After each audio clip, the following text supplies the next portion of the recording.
As the timber industry boomed and shipping through the bay and out over the bar increased, dredging of the bay became even more noticeable of a problem.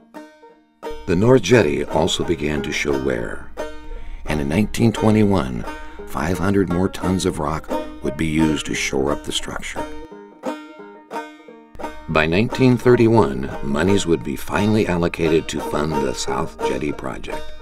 However, by this time, the North Jetty would need even more significant repairs, and money for the South Jetty would be diverted back to the North Jetty. 320,000 tons of rock would be used to extend the jetty an additional 300 feet to 5,700 feet. Although the North Jetty improvements were welcomed by the many ships dependent on the bay's entrance, odd and irregular erosion began at two neighboring beaches. Shortly after the North Jetty began construction in 1914, the ocean had begun eroding and depleting much of Barview. This popular beach community, bordering on the jetty, began losing much of its sand and beach. The ocean eventually obliterated this once vibrant tourist destination.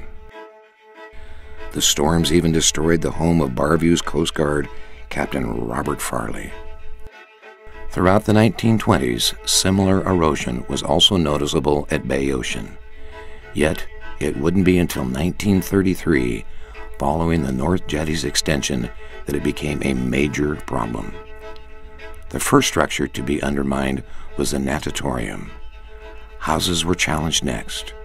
One resident calculated losing nearly 6 feet of land a year. And we literally watched the old natatorium, especially, the foundation wash away, and it went down the bank. It was up on a hill and wash into the ocean.